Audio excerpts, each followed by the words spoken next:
Hi, everybody. This is the Zodiac Death Machine mini podcast. This is my second installment, and I'm Tom Voigt, the webmaster at ZodiacKiller.com. As I've been reviewing information the last couple months or so, I'm really convinced that the Zodiac killed Sherry Bates, and I have some evidence that I want to present to everybody. It's been 50 years now since the Zodiac debuted, and obviously the case is unsolved, and I think that one reason that might be is because we don't focus on Riverside being a Zodiac event. I think that's because we always revert back to, well, maybe it wasn't even the Zodiac. So I think I have some evidence indicating that Sherry Bates was, in fact, killed by the Zodiac. A month and a half to 2 months ago, I got an email tip from somebody who wanted to let me know that there was an Italian restaurant in Riverside, California called Sorrento, and that back in the 1960s, back when Sherry, right before she got murdered, that Sherry Bates would hang out in that restaurant, and she would be there with Cecilia Shepard, okay, and that they would be there together. They knew each other, they were friends. And when I got that email, that initial tip 15 years ago, I thought, that's fantastic information if it's true, but I couldn't prove it, and I couldn't understand why Cecilia Shepard would be in Riverside in 1966. I'm kicking myself for being so ignorant. I've spent 20-some years, almost 25 years focusing on the Zodiac case, but with the confirmed Zodiac victims like Cecilia Shepard, I usually only went back a year or two in their history. For Cecilia, I think I only went back to 1968 because I didn't really think there was any point in scrutinizing her background any further. But if I would have, then I would have learned that she was, in fact, living in Riverside, California at the same time Sherry Bates was murdered in Riverside, California. That might be a surprise to a lot of people. No television documentary or movie or book has ever focused on that, and that's because I think it was kind of ignored by the police and it really hasn't become the focus of attention until the last month or two. I think just the fact that those two victims were in such close proximity at the time the first was murdered, all by itself is substantial and important. Zodiac liked to put a number occasionally at the bottom of his letters, which apparently was his score, how many victims he'd taken. And of all the victims that he claimed, he was specific about 6 murdered victims. Of the confirmed murder victims who Zodiac specifically took credit for, you have David and Betty from Lake Herman Road, you have Darlene from Blue Rock Springs, you have Cecilia from Lake Berryessa, you have Paul Stein from San Francisco, and you have Sherry Bates. So those are the only 6. 2 of those 6, 1/3 of the total, were living in Riverside, California at the time the first one, Sherry Bates, was murdered. They were less than a 15-minute drive apart from each other. That's pretty amazing. They were the only 2 of the 6 who were killed with a knife. That's another connection. They were both teenagers. Sherry was 18, Cecilia was 19. They were both full-time college students. At the time Sherry was murdered, of course, Sherry was a student at Riverside City College. Cecilia was a student at nearby La Sierra University. At one point in their lives, they were both music majors. They were both piano players. They were serious about music and they studied music. They had a lot in common. In Riverside, RCC, the college where Sherry attended, was on Magnolia Avenue, and the college that Cecilia attended, La Sierra University, was just off of Magnolia Avenue. And allegedly, they frequented a restaurant also on Magnolia called Sorrento. Sorrento, I verified, did exist back then, and I verified that it was very popular with students. This is before social media, and you have these 18, 19, 20-year-olds who are too young to go to bars, but they want to hang out with each other away from their homes or away from their campuses, so they would adopt a restaurant. If you ever watch Happy Days or any of those shows from the 50s or 60s, the kids all hung out at Al's Diner or someplace like that. And that's kind of the role that Sorrento played in all of this. I've been in touch for many years with a woman named Sue, who in the 66-67 school year, of course, Sherry was killed at the beginning of that school year. But during that school year, Sue was Cecilia's roommate at La Sierra and, of course, attended school there full time. She's met with retired detectives Ken Narlow, Bill Baker, and I've never encountered her being anything other than truthful. And I was trying to figure out, well, how could Sherry and Cecilia have ever met each other? What did they have in common where they could have met besides music? One semester during the 66-67 school year, Sue had, in addition to being full-time at La Sierra, she had taken a night course in photography at Riverside City College. And on at least a couple of occasions, Cecilia had tagged along just to get away from the La Sierra campus and to have something to do. Sue had a car, Cecilia didn't. So on a couple of occasions, Cecilia can be placed at Sherry Bates's campus, that small Riverside City College campus. And amazingly, while Sue was in her night photography course, Cecilia would pass the time in the Riverside City College library, studying.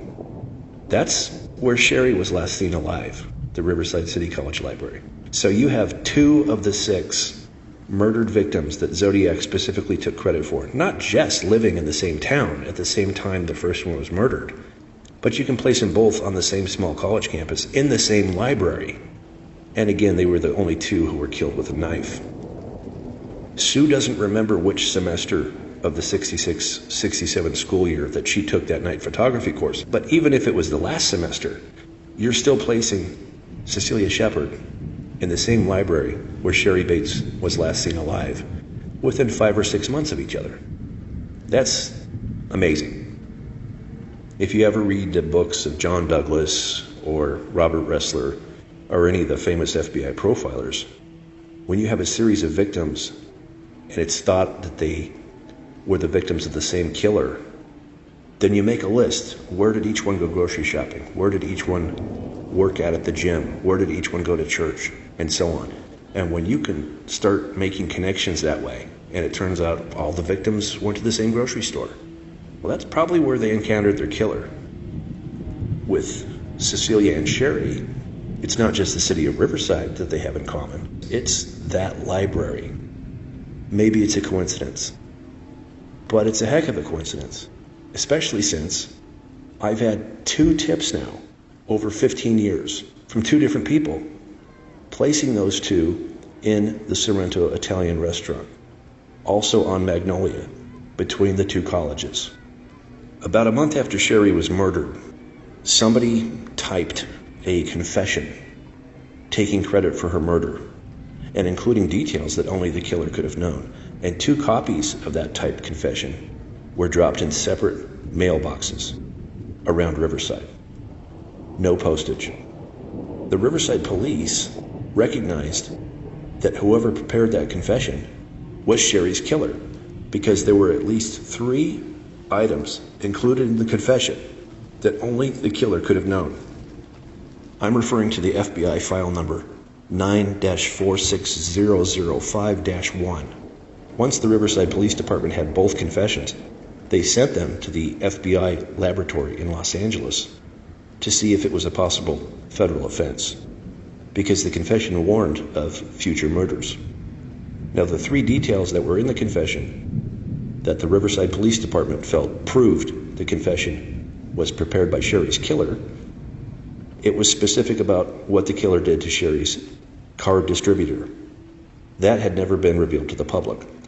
Also, there were details about the actual attack to Sherry Bates that had been held back from the public. Only the killer could have known.